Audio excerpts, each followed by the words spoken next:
On this episode of the Soul Twin Stars podcast. People who claim, oh, we love you, we want to spend time with you. Bullshit. Most of us take at least 2 shits a day. Got 2 seconds to yourself. If you love somebody, there's time to text them. This is a very personal story. I've never told it publicly. You and I have our little weaknesses that we try to work on and often fail at.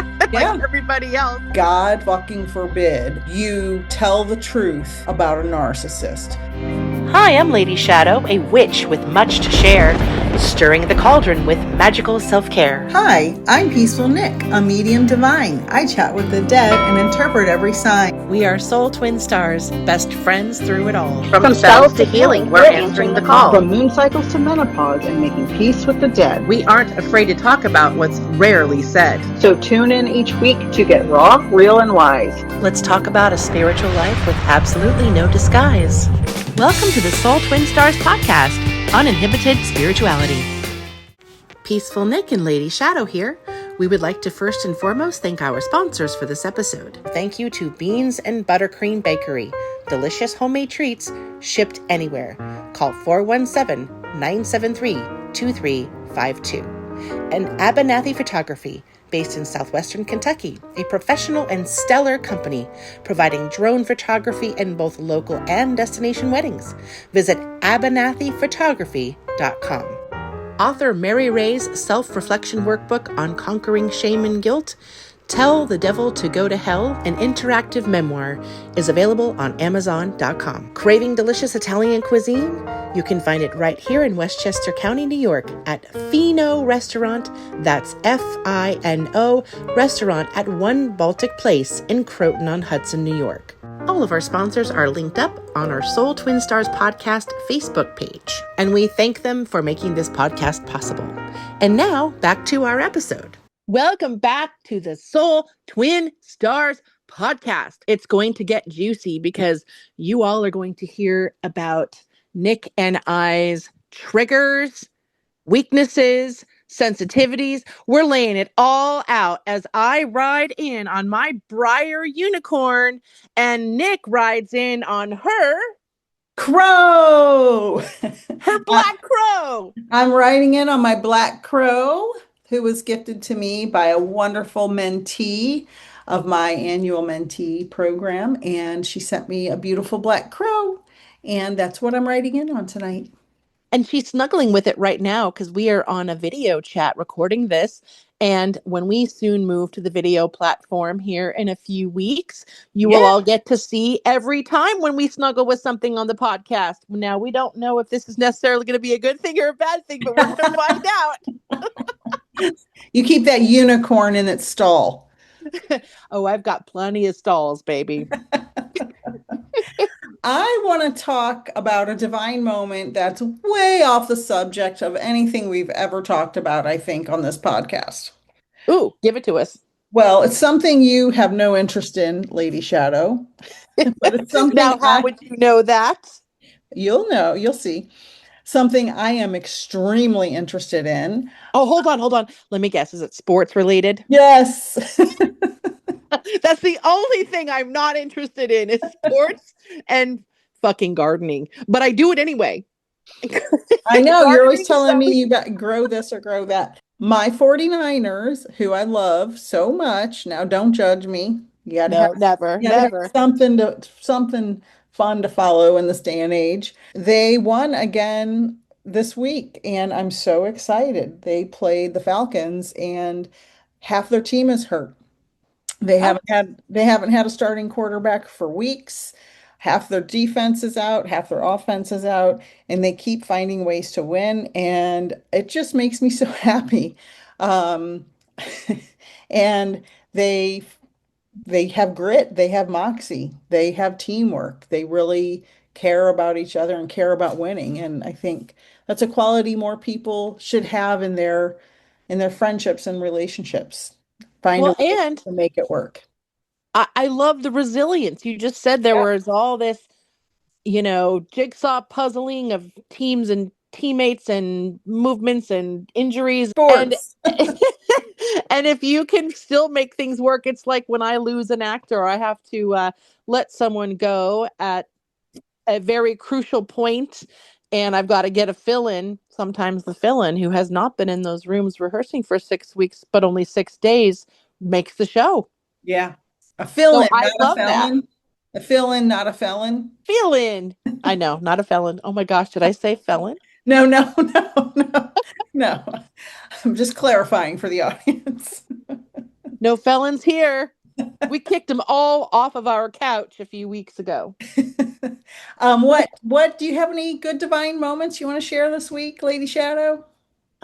Just the process of going through these wonderful rehearsals. We are 2 weeks from opening my off-Broadway show called Afterlife, and it's funny because all of my little insider friends who know that actors can be a little testy at times, and there can be a little drama on set, but I can honestly tell you, and I've been telling my friends, this process has been really wonderful. It's been a really peaceful set. It's been a wonderful journey to go through this rehearsal process. And so I go through, a couple days a week of these very long rehearsals, and we get to use a new space. Now we're in a smaller theater instead of a rehearsal room. So that's really nice.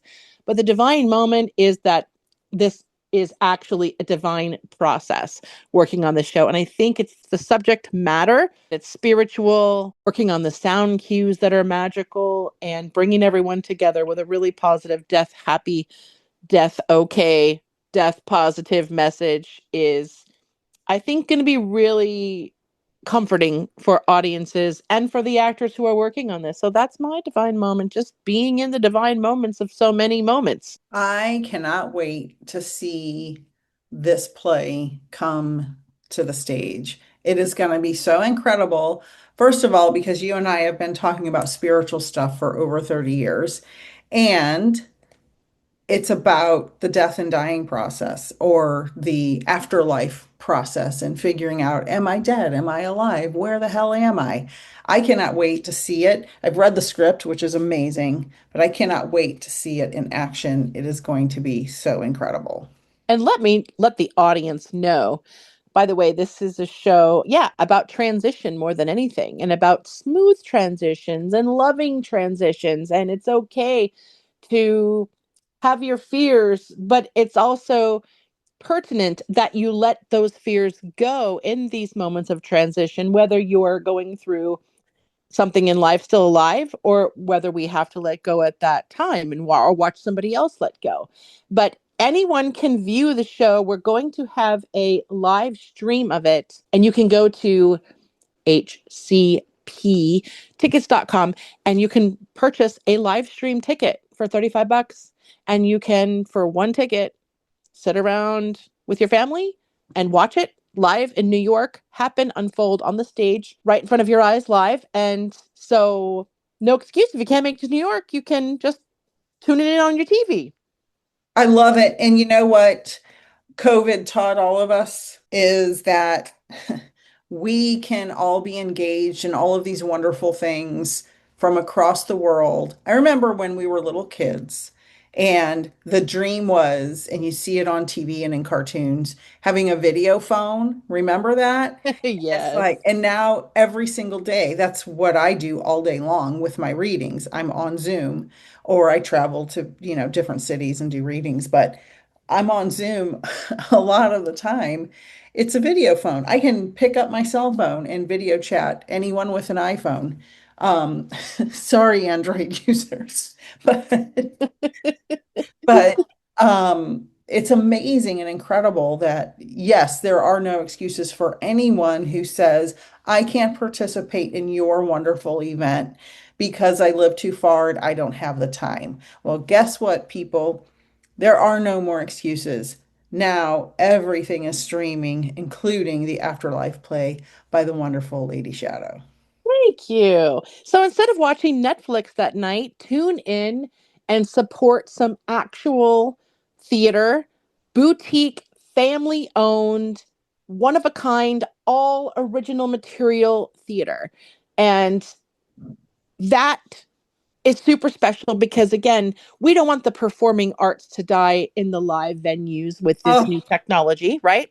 So not Yes. only am I bringing New York purposeful justice by keeping live theater on a stage and these beautiful actors working and getting exposure, but yes, now it can be viewed around the world. We have that option, even for the family and friends of the actors who don't live nearby. That's kind of how it started, and now it's for anybody. So yeah, if you all are interested in checking out my work, it's going to be a beautiful play, and there's pretty high res graphics. Like, you'll get a nice view.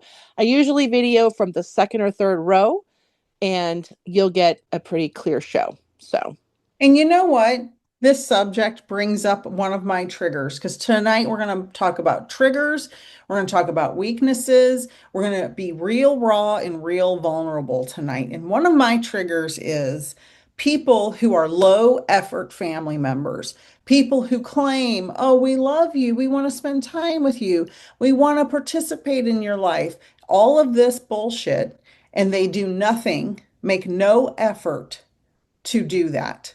And it's like, when you call me, you don't ask me a question about my life. You just want gossip.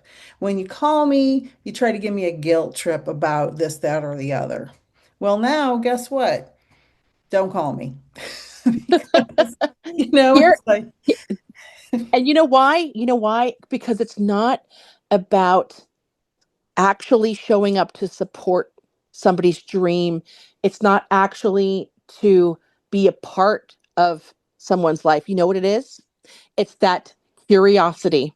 They want to know what's going on, yeah, but they don't really want to participate in it. There's yeah, a difference between I want to know so I can gossip about it or be jealous of it or whatever, or criticize it or judge it, but I don't really want to participate in the goodness of it. I just want to bask in what you're doing so that I can either make myself feel better or worse based on whatever you're doing. That's what that's really about. That exactly. non participatory bullshit judgment from afar is exactly what you said it is. And I had an experience after I became a medium with a person who had made fun of me for being a scientist previously, being an artist previously, having a big butt previously, um, having small boobs when I was younger. This person pretty much made fun of me for everything. And I was talking to this person after I was a medium and after I had given them a reading and a friend of theirs a reading, which had accurate evidence. And about a year later, I was talking to this person, and they're like, yeah, I don't believe in that stuff. And I Hmm. said, do you believe in me? There you go. Silence. Yep. Silence. Because I knew this person well enough to know they didn't believe in me because all they've done since I've known them is make fun of everything I've ever done. Yep. Yep. But people do that as a projection of their own insecurities. People do they judge you and make fun of you because they wish they were brave enough to be who they really are. And they're afraid and they're living in a facade often because they're like, if I explore what I really like, maybe I like basket weaving, but my family won't accept me if I'm a basket weaver, so I have to pretend I don't like it. Right. That's so for everybody out there who feels judged or is called weird or is insulted or put down for their career choices or their hobby choices, just know the people putting you down are projecting their own insecurities on you.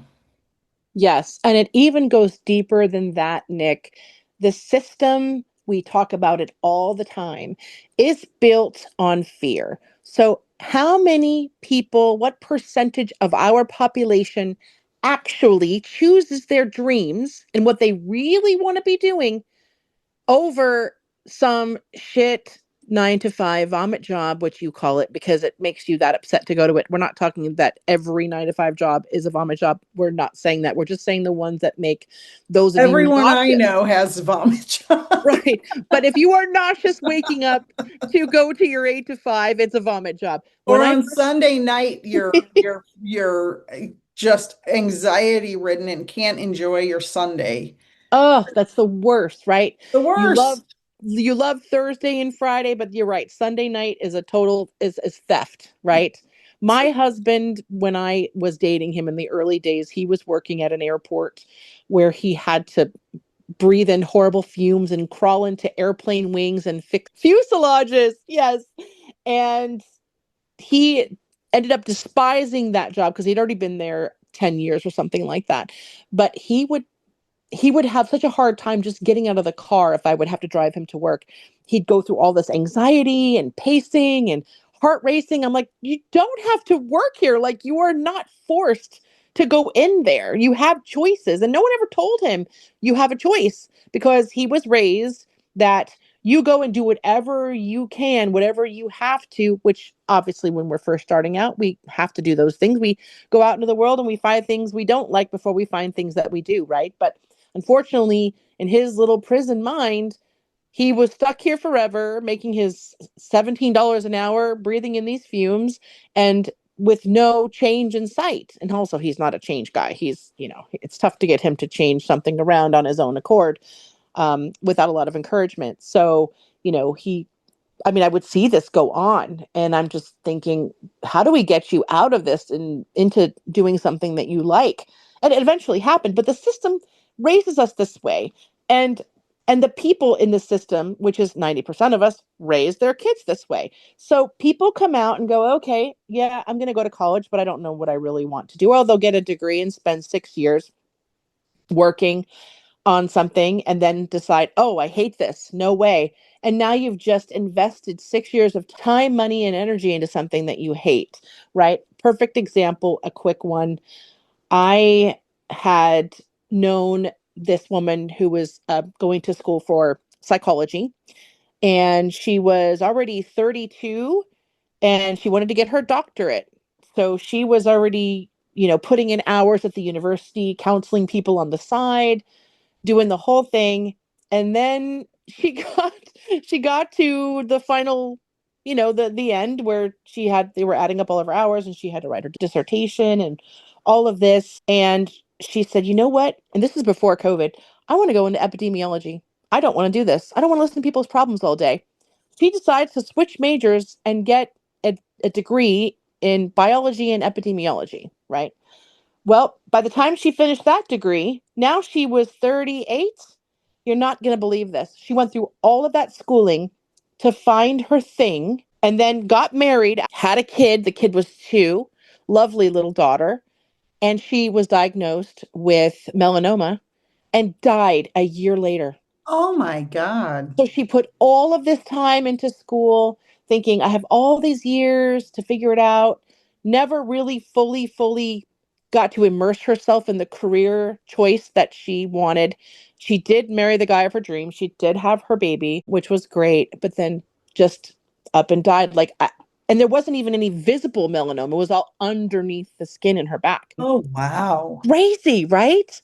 Yeah. So this is why my mission to be an example, as long as I'm here on this earth, I'm going to do what I love every day. Whether it's working on a show, whether it's working on a home decor project in my house, whether it's reading tarot cards for somebody or designing another deck or being a spiritual life coach, whatever it is, which I'm a combo of things like you, we're going for it. Like, I'm going to enjoy every little bit that we can squeeze out of this life. Now, this whole episode, of course, is about you and I's personal weaknesses, right? Yep. And so again, I think that when people are so bogged down in the layers of the system through fear, they can't apply their desires, their wants, and their goals to their life. They settle down too early, or there was an accidental pregnancy, which 65% of pregnancies, by the way, are accidents. And then we have to kind of just roll with life, and we don't get to always choose our destiny because things happen, right? And that's okay. And then it just makes you have to choose later. But I think that the root of a lot of people that you and I, for instance, and we're just naming our family members that can be trouble, is that most people are a bit jealous of those who can stop everything and say, nope, I'm making this decision and I'm going to follow through with it and I'm going to do this over here because it makes me happy. Yep. Happy people piss people off. Let's just be Yes. honest about this. Yes. Okay. 100%. Because most people cannot tune in to that joy, that happiness, or that frequency that they know is them, that they've found their authentic selves, they know what they want to do, and they are going to go for it no matter what. Honestly, that probably is about 9% of the population. So we are working against 91% of the population who cannot relate to what you and I are trying to do with our lives, which is simply live with joy and happiness, right?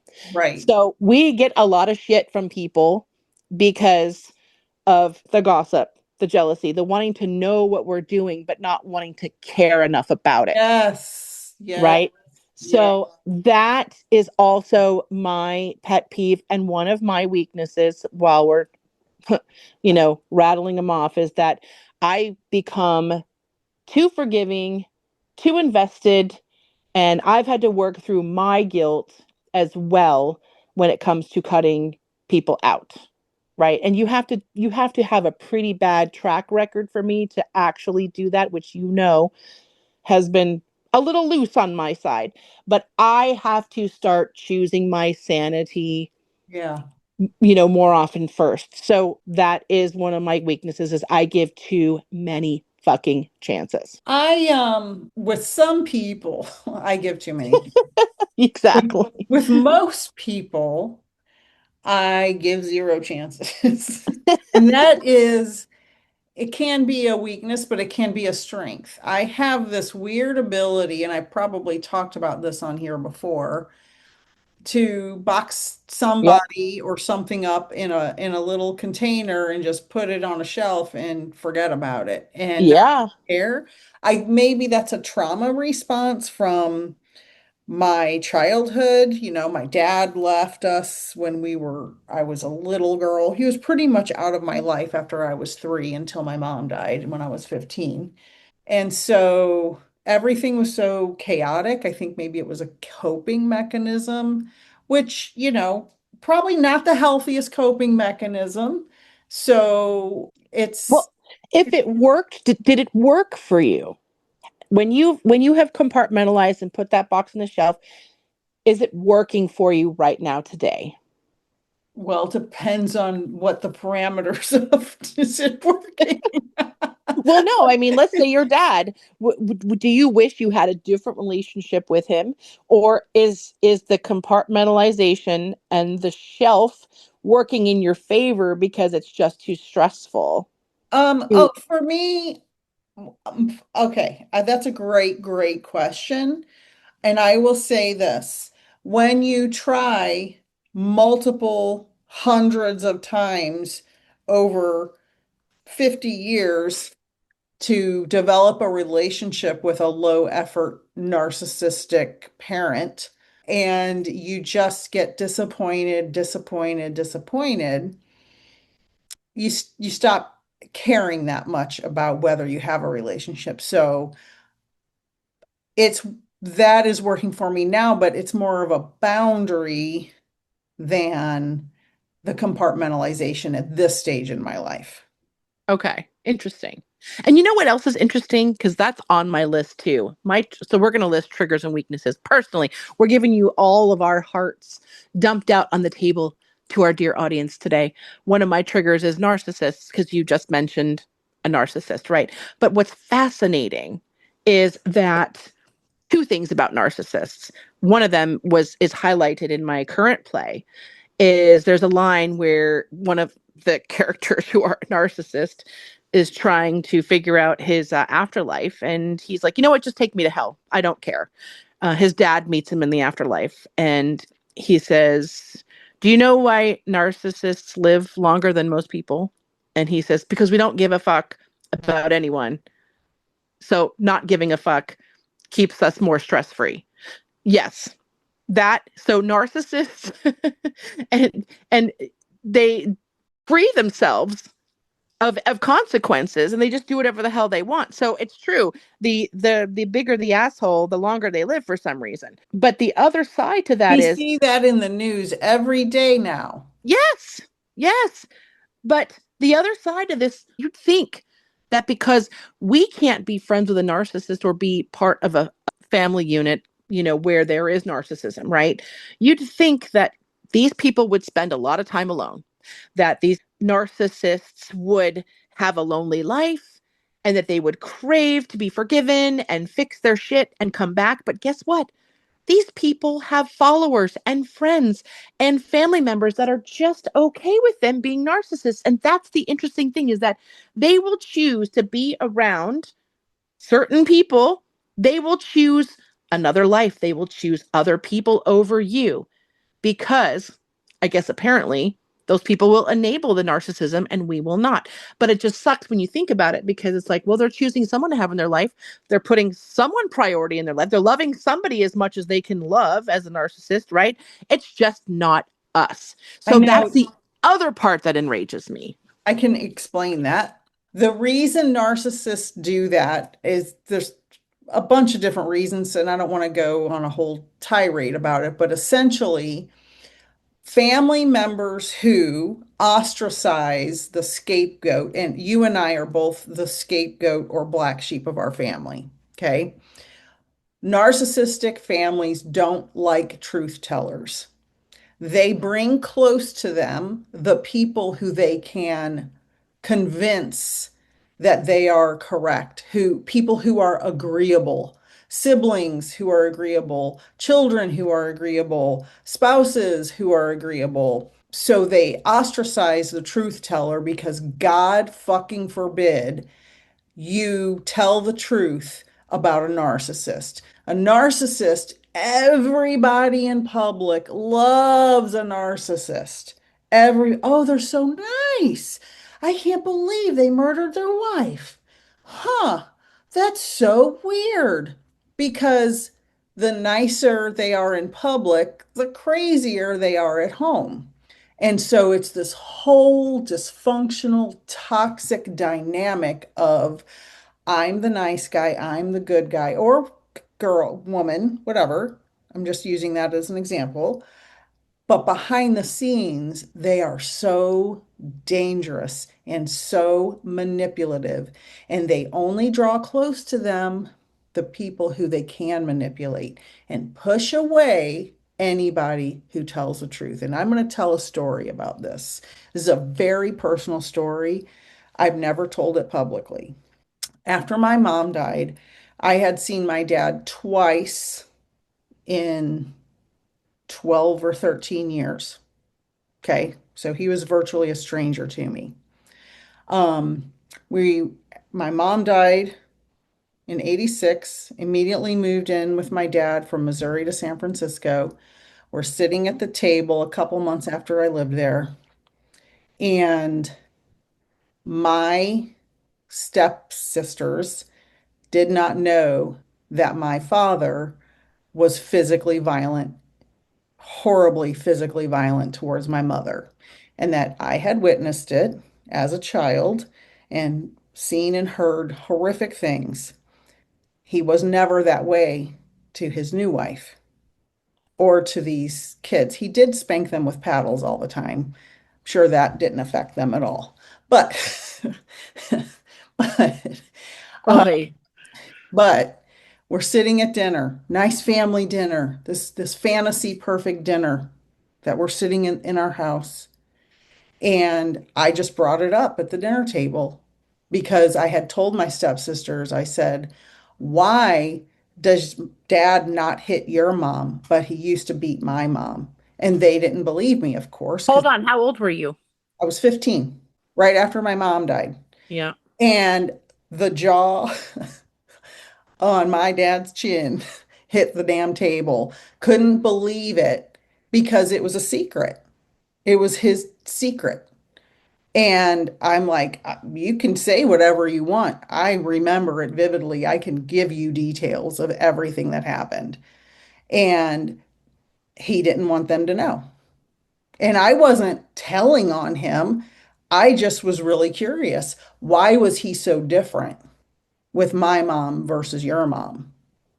And that's how narcissists do. They put different people in different positions in the family. And that was probably one of my first strikes because truth tellers are a no-no in that kind of family. Unbelievable. Yeah, that's similar accountability that I would hold my family members to when there was very obvious unethical decisions. Now, again, as a playwright, I like to differentiate all the time because when I write characters that are flawed, which just like humans, I love how people like to call bad decisions mistakes. Okay. A mistake is when you go to the ATM and accidentally take out $400 instead of 40 because you hit a zero on accident. Okay. A bad decision is straight up, you know, you're making a bad decision and you're not going to be held accountable. You're going to just try to get away with it for whatever reason, whether it's just your own pleasure or your own selfishness at the time. But bad decisions and mistakes are two different things. And I really hate when people will rationalize their bad decisions, especially when they've been called out throughout the bad decision and still do it. And then they say at the end, oh, sorry, I made a mistake. No, no, no, you didn't make a mistake. Your behavior was chosen. You carried it out. And now you're going to pretend it was an innocent thing. Yeah, mistakes are usually something that happens once, like taking 400 instead of 40 out of the ATM. Right. Bad decisions are, I cheated on my wife 15 times last year. Right. Oh, that was an error. That was It was just a another judgment mistake. error. It was another mistake. Boy, you Yeah. make a lot of mistakes.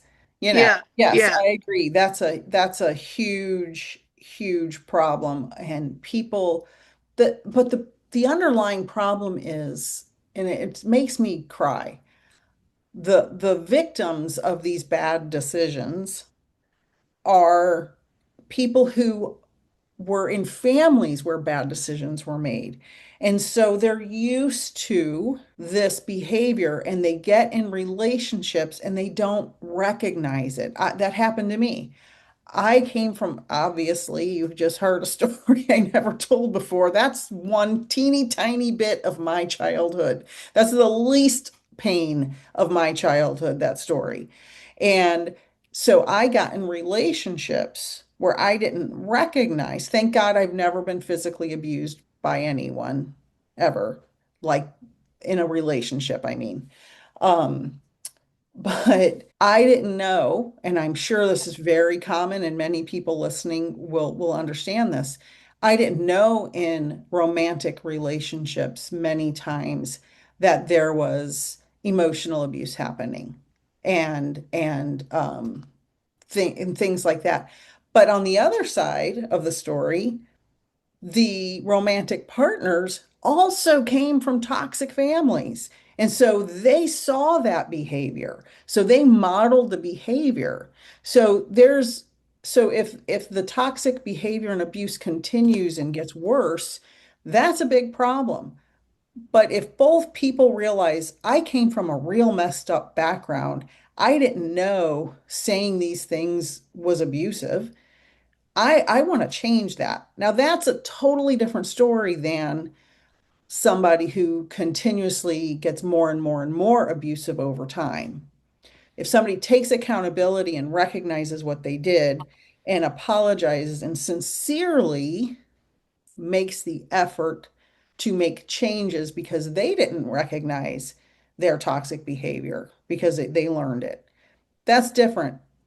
And everybody has to make decisions in their own relationships as adults, but there are, it's a spectrum, right? It's a spectrum of severe, constant, horrible abuse to, oh, I was unaware, but I'm learning and trying to get better. Right. Well, and the other thing is that I think we can very quickly recognize when something is wrong or off. And Yes. if you're being abused as a child or berated or ignored or whatever it is, you automatically know, okay, that doesn't feel good. But Right. when we go into adulthood and we come into some perspective and we start having and forming friendships and relationships, come on. I mean, we are not that naive. We are born with freaking brains. We know what feels good and what doesn't. And we know what, if it felt bad for us, you know what you're doing to someone else by making them feel the same thing. Some people feel comfortable in the pain so they can. Oh, yes, yes, yes. I'm not negating that. Yeah, I'm just okay. saying that whether or not you're comfortable with that loop or not, you Well, know. nobody should be. Nobody should be. Exactly. But you still, whether you're comfortable or not, you still know it's wrong.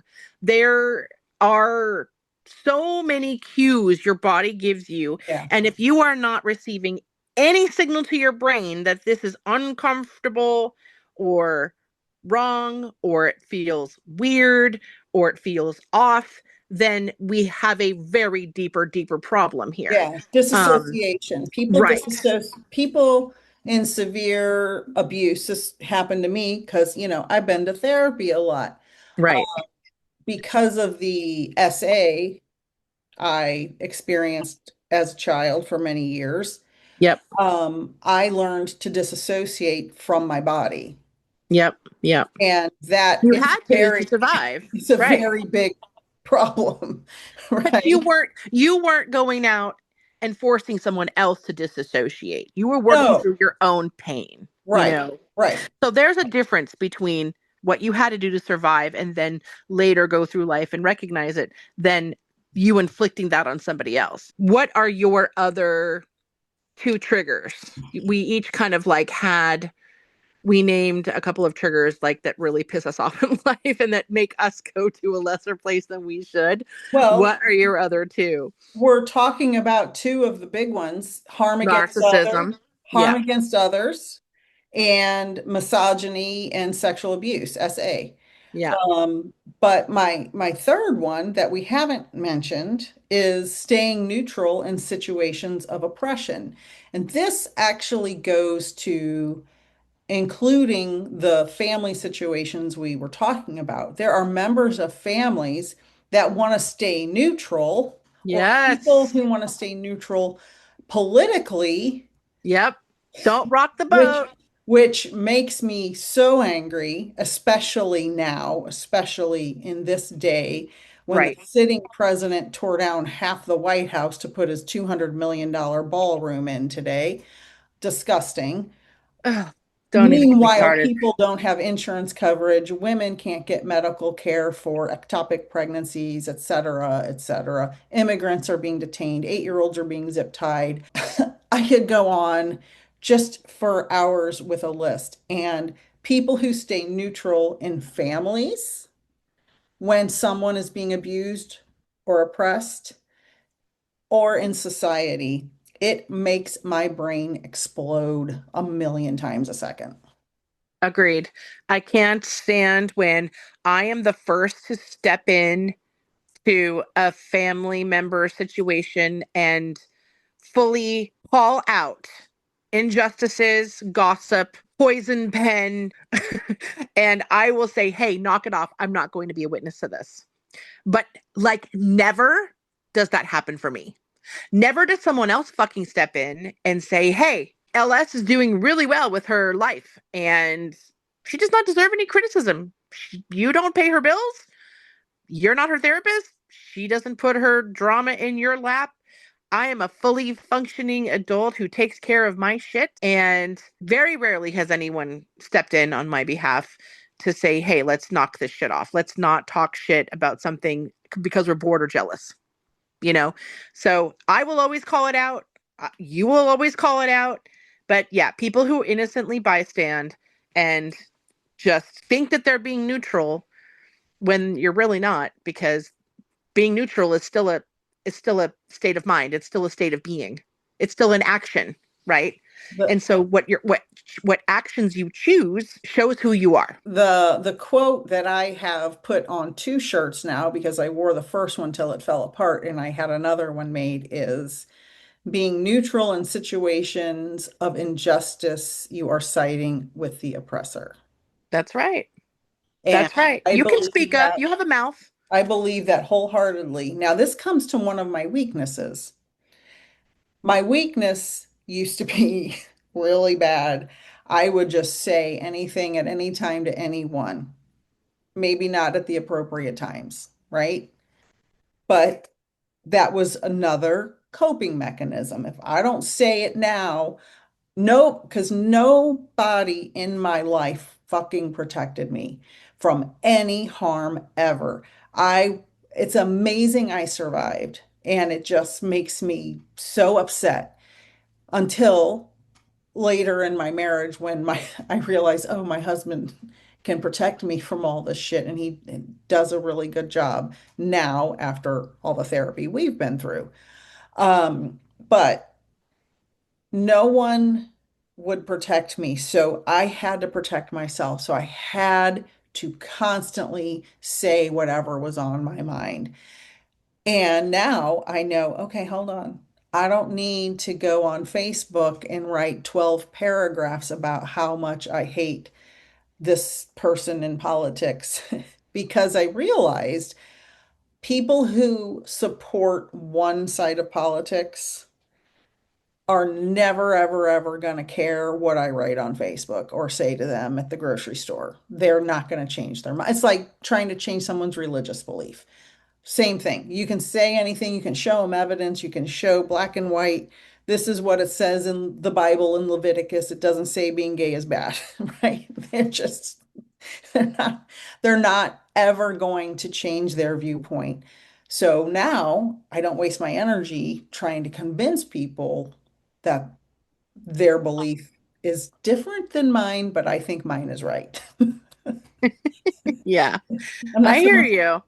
And and these are not just things that we try to work on, but then you and I have our little weaknesses that we try to work on and often fail at, like yeah, everybody else. yep. And one of mine is, and I think, well, I think you'll agree with it, but mine is severe impatience. Oh, I have no patience zero, zero. for for waiting in lines, for, I mean, I listen, I'm always in a hurry because I work 18 hours a day, and I never have enough time in the day to get, I'm creative, and I run two different businesses, so I never have enough time to literally get everything done, and every hour is designated, to growing businesses or doing a chore for the business. And of course, I love my business. They're like my children, right? But as you know, you had children, they take up a lot of time.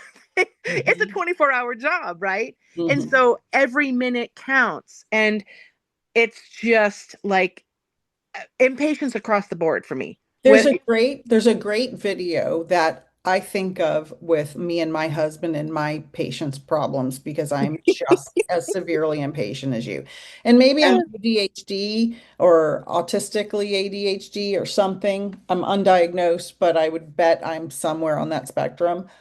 There's this video of a husband and a wife standing in the kitchen. There's a giant watermelon on the counter, and they're going to cut it up to eat it. And the husband has his knife sharpener, and he slowly, and it That's gives me my husband. anxiety, gives me anxiety talking about it. He's Yeah. slowly sharpening the knife. And da da da da da. And she takes a fork and she stabs the hell out of the watermelon until it falls apart. And he's just looking at her like, what the hell?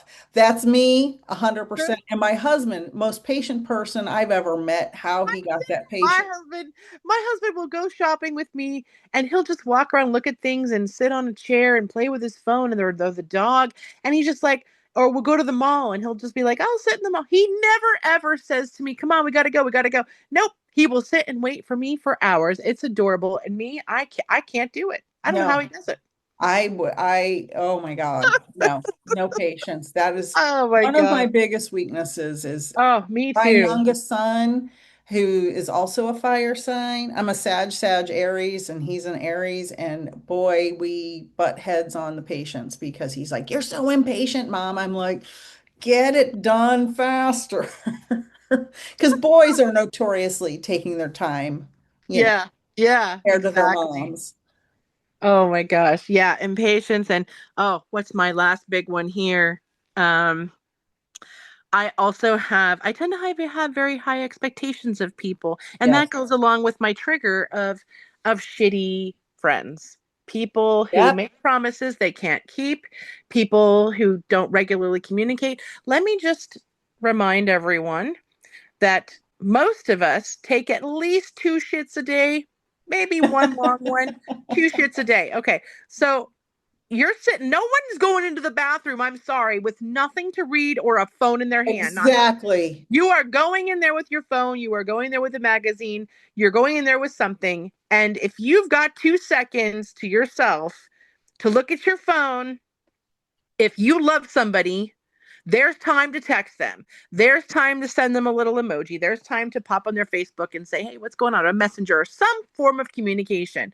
So it really, really, if you are going to claim that I'm a priority in your life, like I make my friends, then show me. Show me that. Don't just say you're going to do things. Right. I want to hear from you. Right. Show up and just show me your words. I don't care. It doesn't have to be a long video call or a 3-hour conversation 4 nights a week. It can literally be just a text. Yeah. Hey, thinking about you, really busy. Yeah. Let's catch up it's later. so easy. It's so Yeah. easy. My mom raised me to write thank you notes for everything. Gifts, phone calls, favors, write a thank you note. I still do it today. Hell, I write thank you notes to strangers. You know me, I take a pack of note cards a couple times a month and I go and I write sweet blessings to strangers and I put them on cars. Like that's my thing. It's a beautiful thing to do. And so I love being in touch with people. I love going through my little list every day and touching base with my key 8 people or whatever it is in my circle. And it's so important that I do that. And it's really not that big of a deal to return the favor. It doesn't have to be a daily thing. But yeah, let's check in a couple times a week. And if you really love somebody, you'll want to talk to them on the phone in some way, or like you and I do a video chat every single day. That is paramount. I am a words of affirmation person and also know your love language. We've talked about this. My love language is affection, words of affirmation, and quality time. Okay. All of that go hand in hand with relationships and friendships. I love relationships and friendships. My husband and I, our marriage is built on constantly talking about things, laughing, joking, interacting with each other. Even when he steps out of the house, I want to be on the phone with him if he's got to drive because I love to talk. Anything and everything on a deeper level. I love sitting in my hot tub and just having deep talks. I love communication. And if a friend wants to be a friend in my world, you better be prepared to communicate because that is my number one thing. I don't want to be taken out to a fancy dinner once a year where you spend $300 on a steak for me. That does nothing for me. I need the daily. I want the weekly. I want the contact. I want the laughter and the joy and the sound of your voice. And that's the kind of friend that I am. So shitty friends, people who break promises, people who lose contact, people who can go months without speaking and then just go, oh, let's pick up where we left off. Well, that's fine if you've gone to Uganda to do an internship for like 8 months and you have limited. My daughter-in-law actually did that. I know another friend who did actually do that too. She went to be a midwife over there, but she still found a way to email me. I mean, come on. Yeah, she could video call us from Uganda. I agree about high expectations. I have extremely high expectations as well. And there's this little meme that goes around and it says, if I'm too much, find less. There you go. And I believe in that so much.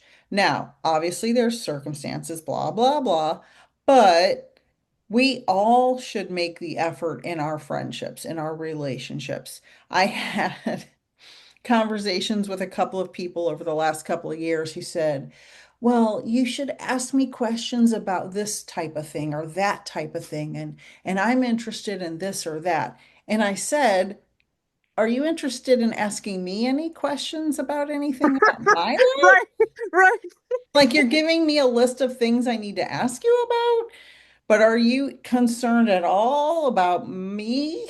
It's an exchange. You just want me to ask you questions about things you're interested in so you can talk for 45 minutes and I just sit there and stare at the wall. I'm not interested in that kind of relationship. Right, of If course. it's not reciprocal, if it's not equal exchange of energy, I'm not interested in it. Well, it's called listening and responding. Yeah.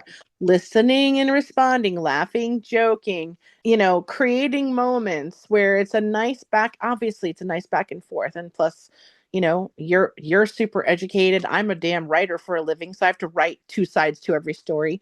I had a friend who I'm no longer friends with. They moved away, but she was a bit of a talker. We would talk on the phone for 4 hours and it would be 90% of her talking. I don't know how you don't become self-aware enough to realize there is someone else on the other end that's got stuff to share maybe too. And it's again, just a little self-awareness goes a long way.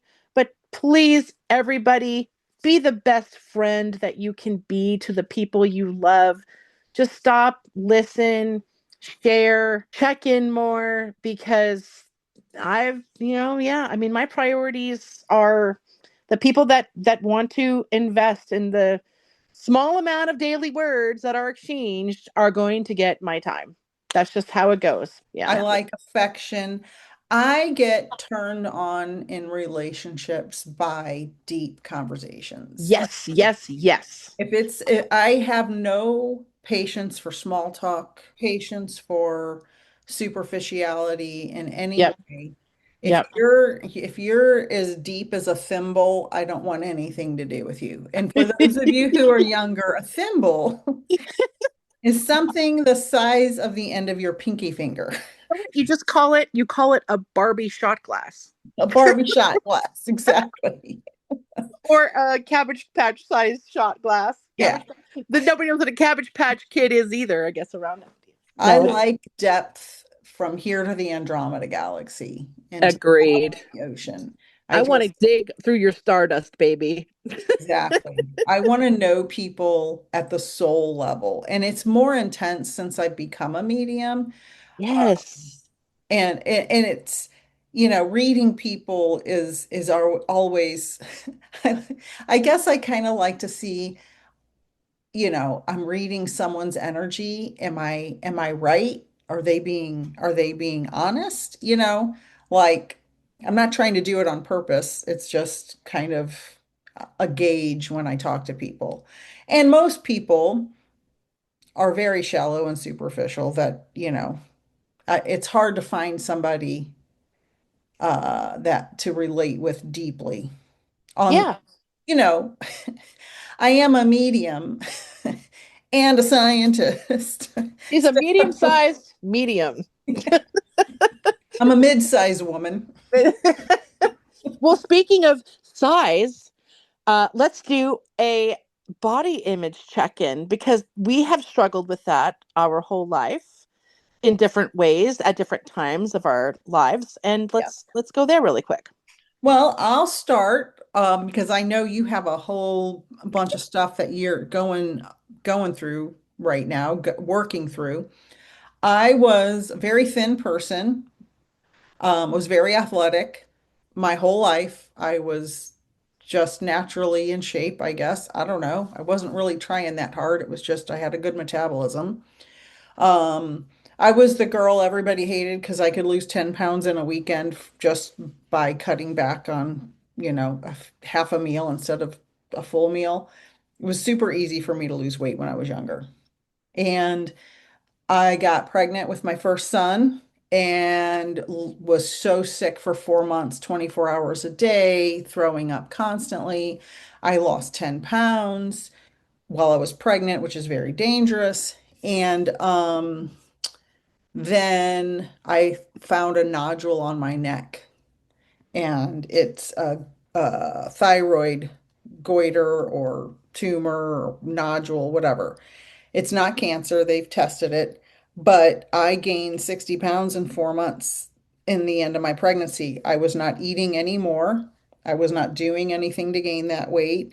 I wasn't eating 12 meals a day or 20,000 calories. I just exploded my weight. It was crazy. And then I was diagnosed with Hashimoto's disease and have been on thyroid medication ever since. And I have been made fun of and criticized by friends, by family members, people I love, saying if you don't drink Coke on Christmas, you won't gain weight, stupid shit like that. And it's like, you don't understand science or biology or autoimmune diseases. So shut up and leave me alone. Like it's very hard to go from someone who's been thin all their life to someone who cannot lose a pound no matter what they do. And the harder you try with an autoimmune disease, the more weight you gain because your body swells up from Yeah. the stress and the inflammation. So I have a lot of negative self-talk. I'm working on it thanks to some of your suggestions, Lady Shadowe, as far as my mental stuff, my Yeah. self-talk. But it's hard because I have to accept I will be this mid-sized woman for the rest of my life, very likely. And I'm healthy. I have very good A1C for anybody checking my blood sugar. It's 5.4. Um, Nice. my cholesterol's perfect. I get my blood work done and all that's great. It's just, it's the way it is. It's hard to cope with, but I'm getting better.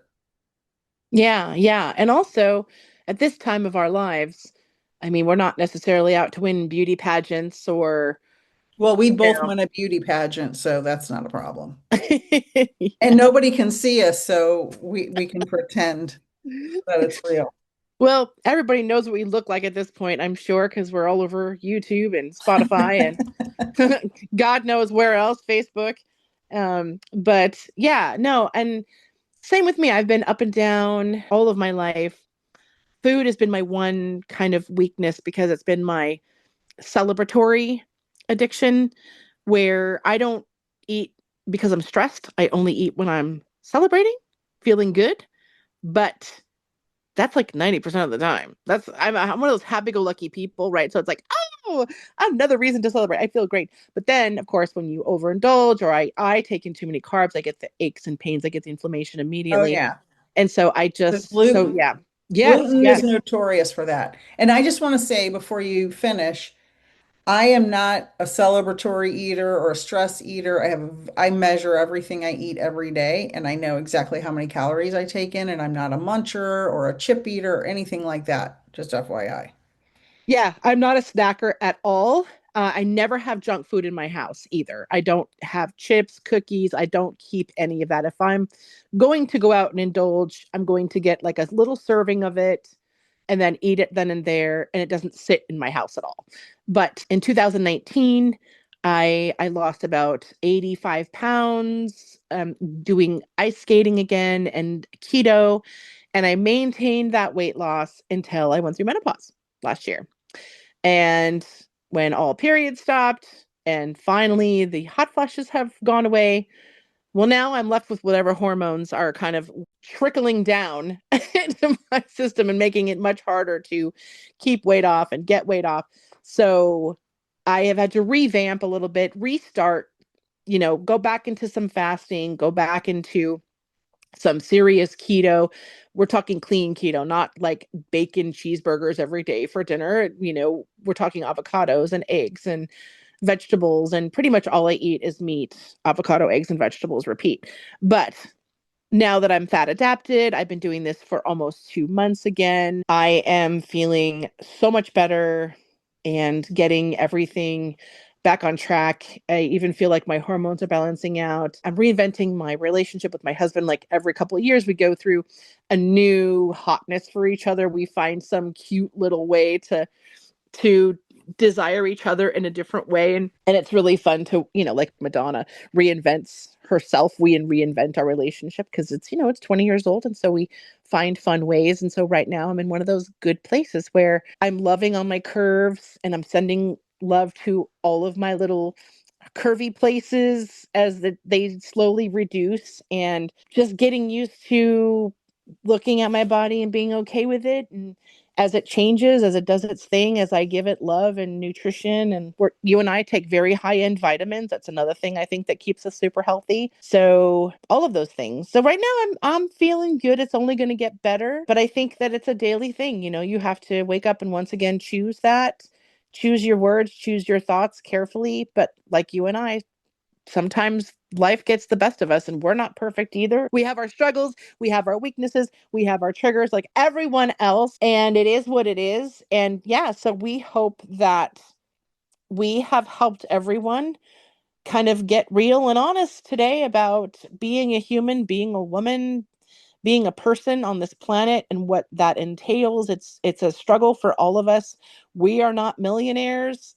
We're working class entrepreneurs over here, still putting in, what is it, 80 hours a week, girlfriend, that we put in to our Oh, businesses probably. yes. Yeah. And so, your kids are grown. I don't have children, so my businesses are my children. Now your business is your children, but you have grandkids now. We're human too. Sometimes we just say we're putting it on that shelf and we're going to just let dust collect on it. Well, and my goal, and I appreciate everybody who listens to the podcast every week, and I appreciate you, Lady Shadowe, for being so open and honest and vulnerable.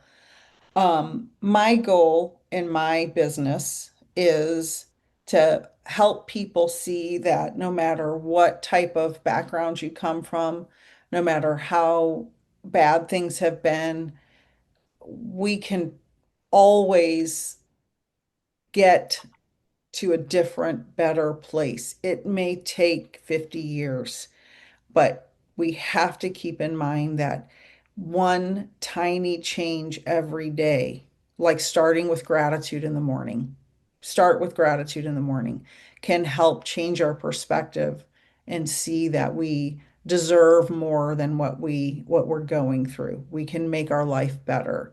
And healers don't heal people. They allow people to see that they can heal themselves. Because let me tell you, nobody's coming to save us. There's No. nobody coming to save us. We have to save ourselves, period. Period. Yep. And one other quickie thing is, like, just doing a little bit of gratitude work and trying to keep thoughts positive. And then again, the gossiping thing.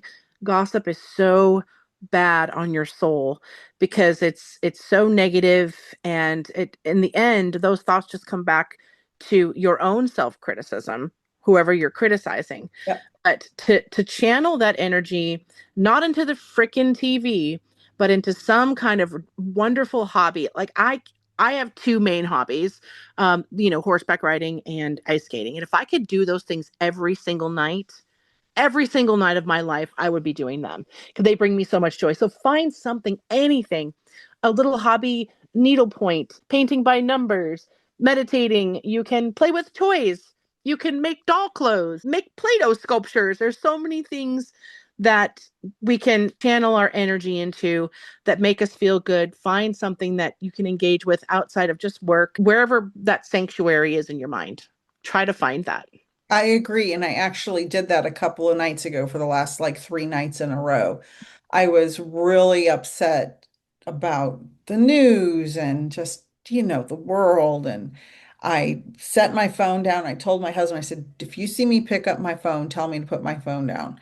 Because you just get in the habit of just picking it up and looking at it. And Yeah. I had this Day of the Dead skull that I had bought that was plain white. And I'm like, I'm going to start painting it. And I've spent the last 3 nights painting it and putting sparkles on it. And it really kept me from staying in that loop. I Um, love that. there are very inexpensive things. I mean, pencil and paper, just draw circles, draw flowers, draw stick figures. Buy a children's coloring book. I used to do that all the time. Go to Yes. Dollar General, buy a children's coloring book, and you got to have the Crayola crayons, though. I'm sorry. Those cheap crayons are terrible.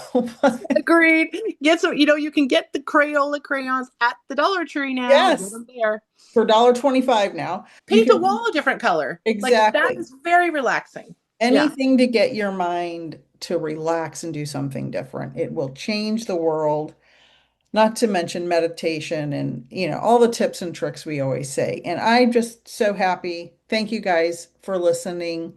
Start your healing journey today if you haven't already. Amen. We We love love you you all. all. Thank you so much for joining us this episode for the Soul Twin Stars podcast.